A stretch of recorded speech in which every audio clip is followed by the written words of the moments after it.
Hi everyone, this is Matt Stonework, your distance education specialist, and today I'm going to walk you through the second of our 10 steps in our countdown to course uh, for fall.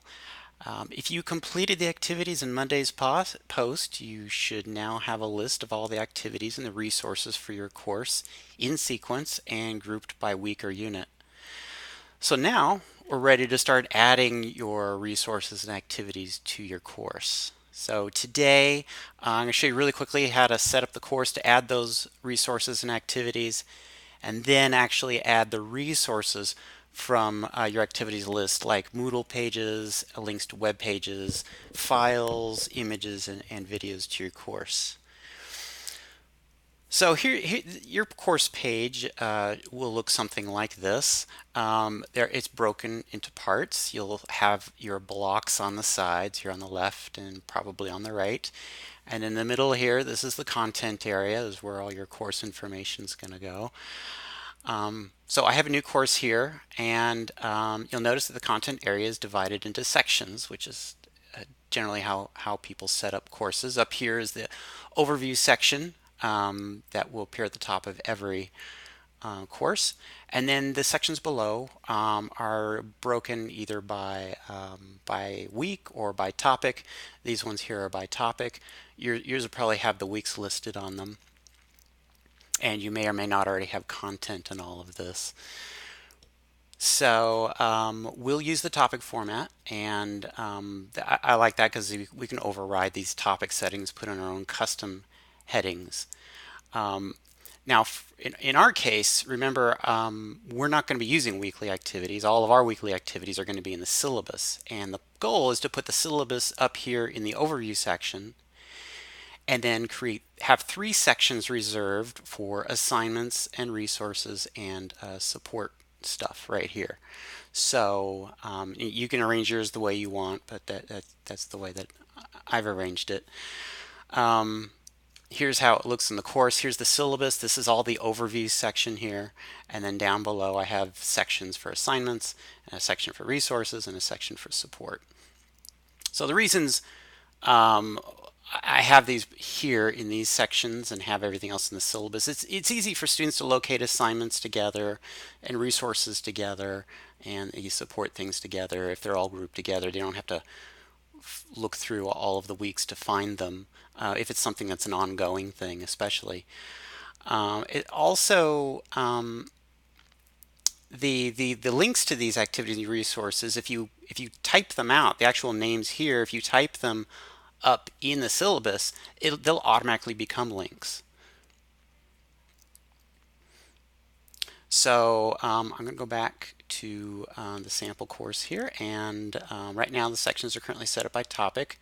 Now, if you haven't already added content, it's easy enough to just rename these 3 sections, assignments, resources, and support. But if you've already put content in here, you're going to need to make a decision.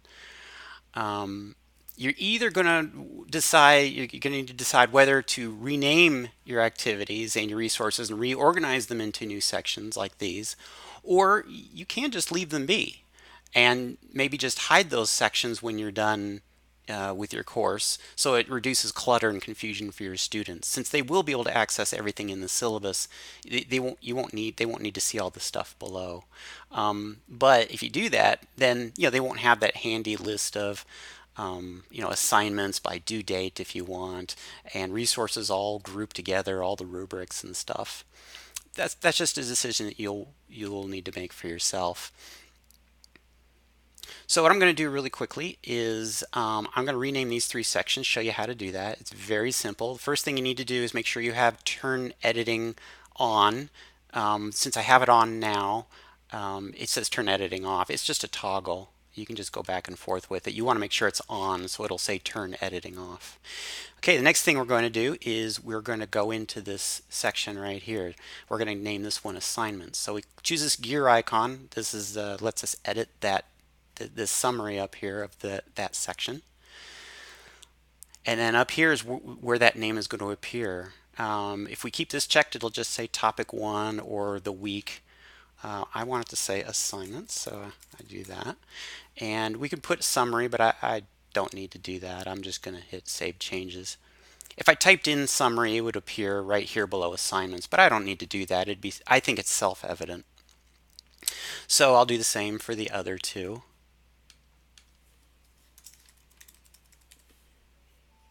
Save changes, and then topic 3, and this will be my support. And again, you can, these are just suggestions by me. If you want to group them differently, that's fine with you. That's fine by me. If you want, you can always edit settings and change this number of topics. I only need 3 of these. I can really quickly go into this edit settings. And down here where it says course format, I can change the number of sections from 15 to 3 and save those changes. And you'll notice that I have only 3 sections. I could always hide the other ones too if I want, but since I don't need them, I just get rid of them. But you can always hide a section by choosing that I right there, and it will be invisible to students. Okay, so I've got all the sections I want for the whole course here. All I need to do now is add my activities and resources and add my syllabus, and my course is really all done. So, what are we going to do next? Let's start by putting in our resources. We'll add our resources to the site, and we'll start by putting files in here. Now, if you create your own files, let's say that you're doing lecture notes and you want to give your students a copy of your lecture notes. Often what I see instructors and professors do is they'll type them up in Word, and then they upload that Word file, that Word document, to their course for students to download. Well, I find that this method of using Word files to share your information with students can be kind of a pain for you and for the students. First of all, when you create a document in Word, you type it up nicely enough. I can example right here. I have a Word document right here. I save it as a Word document. Then I go through the process of uploading it to my course.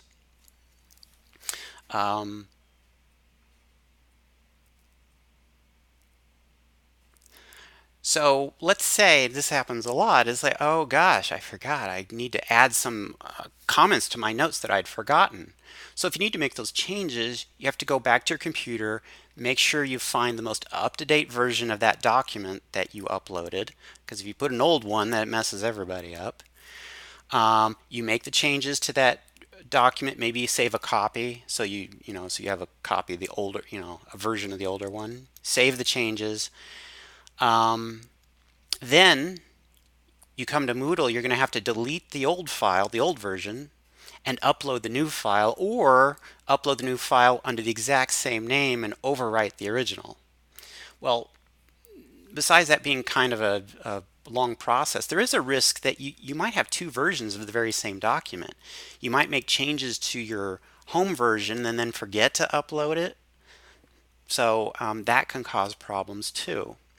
Now on the student side, students, instead of just opening, viewing like they can any other Moodle resource, they're going to have to download the file in order to open it in Word or whatever program you've created your document in. But they need to have that program in order to open it. Now most people have Word, but if you decide to use a different word processor, they may not be able to open it. And on top of that, they have to go through a couple of steps to open it. They have to click the link, they have to download the file and open it, and then they see it. Wouldn't it be easier if your students could just read the document directly in Moodle? Well, there is a really simple way to do that, and Moodle has a resource called the Page resource that lets you do just that. Let me show you an example right here. I've created down here this transformative learning theory summary page. This is a Page resource where I put all the information directly on the page. Now it's like a web page. You could put all the same stuff on it. You can format the text just like in Word. You can add images. You can embed videos. You can create links going to other web pages on it, just like a web page. where so you're taking advantage of this actually being online rather than being print.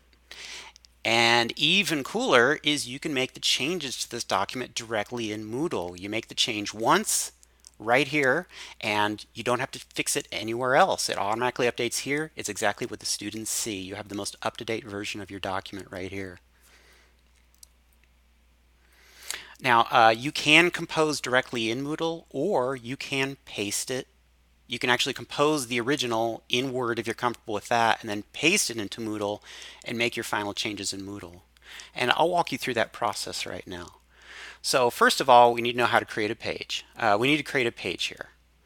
So I'm going to go back to my sample course because that's what I'm going to do. I'm going to do it in resources because that's an example of a resource. I'm going to choose this item right here called add an activity or resource. And you'll see the group of activities at the top and the group of resources at the bottom. I'm going to choose page and then add. I'm going to give it a name. Now remember, the name should be something, it should be descriptive of what it is. It should be concise, so it's easy to identify, and it should be unique. That way you can create the links on your syllabus and it'll go only to this resource. It won't mistakenly go to a different one. So I'm going to put my descriptive, concise name here.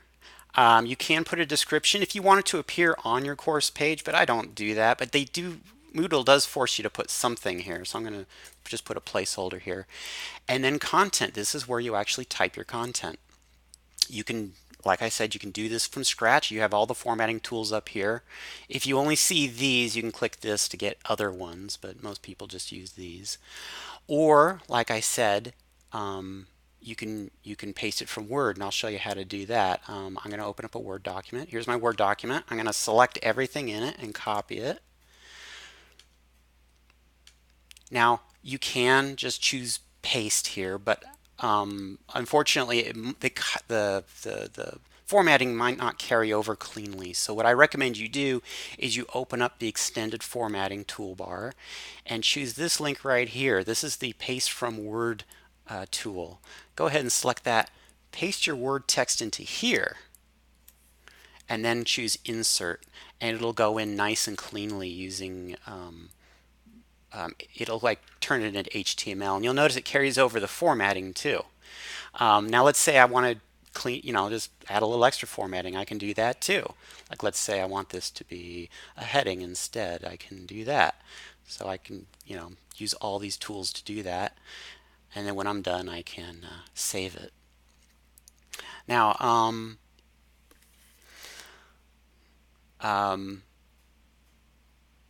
you can add links to this. Let me go ahead and do that. Let me show you how to do that. Let's make this a link right here. This reading from Jack Mesereau right here. I want to make a link out of this to something else. So what I'm going to do is, first of all, find the link, the actual document that I want to be linked to. I'm going to say it's going to be this right here, this article here. I'm going to highlight the link, the URL up here. I'm going to copy it, go back to my page, and then I'm going to choose this link right here, the insert link tool. Choose that, paste the URL into here. If you want, you can make it open in a new window so that the student doesn't leave your course while they're reading it. And then choose a title. I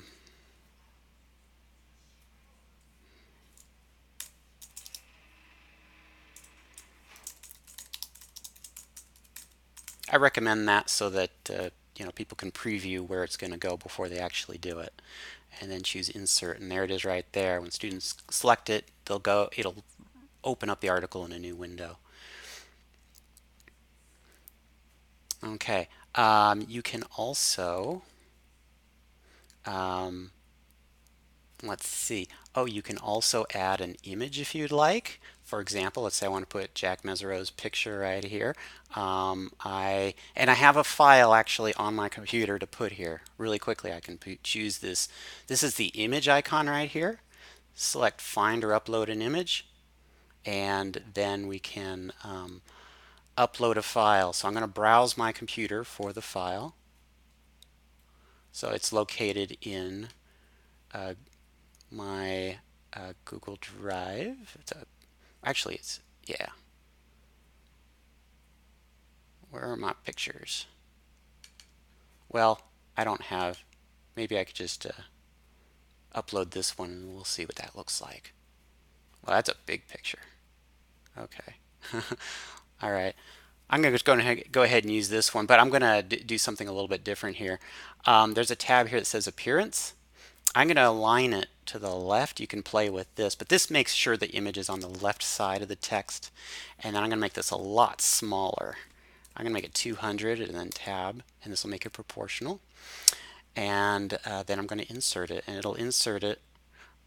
Oh, I forgot to name it, so I'm going to go back. I'm going to give it a name. Go back to General, give it a name. This should be Jack Mesereau, but I'll just do that and then choose Insert, and the picture appears right there.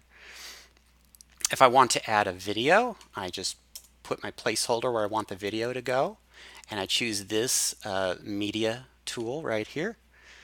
And now you can upload a video, but if you have a YouTube video, there's this nice tool here for YouTube videos. And the easy way to put it in is to actually find the video you want in YouTube and then copy the text for it and then paste it in here and then search, and what it'll do is it'll bring up the video right here. You click on that, yes, I want that file, and then insert, and it'll actually insert right in here. When you view it, you'll see the actual video embedded in here. Okay, so I've got all the stuff I want for my file or on my page. I'm going to go ahead and save it and display it so I can see what it'll look like to my students. So it looks pretty good. Got everything formatted the way I want. Okay, now you are going to have files to share with your students that you don't make yourself. You don't make from scratch, like an article or something in print. And in that case, you do have to upload the file. And to do that, you'll need to go back to your sections. So I'm going back to using the breadcrumb trail to go back to my main page. And just like with my page, I choose Add an Activity or Resource. And then instead of choosing Page down here in Resources, I'm going to choose File and then Add. And it's going to prompt me what file I want to put in. So just like with a page, we need to give it a name, something that's concise. Now I'm going to add this article as an embedded file, this theory to practice file. And again, you can put a description in here that will appear in your home page, but I don't do that. I just, I think it's self-evident. And then down here under content, I can add a file, or I can add whole folder of files that I have on my computer, or I can actually drag a file from my desktop into this space. I'm just going to browse, so I'm going to choose this. I'm going to look for my file. I'm going to choose Upload a File, Browse, and I'm going to locate the file that I'm looking for, which is located in Dropbox. And actually, I'll just search for it.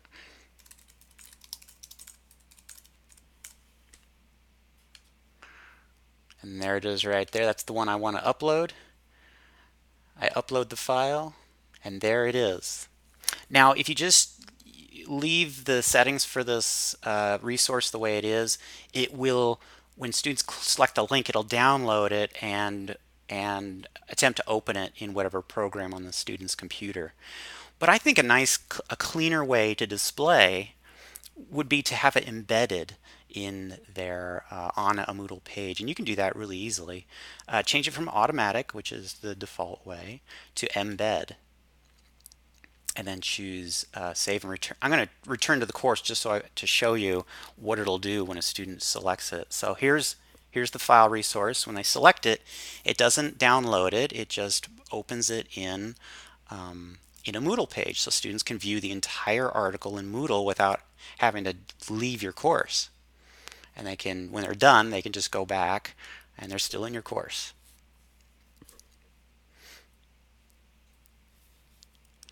Okay, So this works for PDFs and images and a bunch of other types of formats, and I recommend you try it. It just makes your the interface a little bit cleaner. Okay, so that's it. Your task is to finish adding pages and files to your course. And on Monday, I'm going to provide another screencast. We'll add assignments to your course. Then on Thursday, we'll add discussions. So in the meantime, if you have any questions or you have any needs, please be sure to contact me. I'll see you on Monday.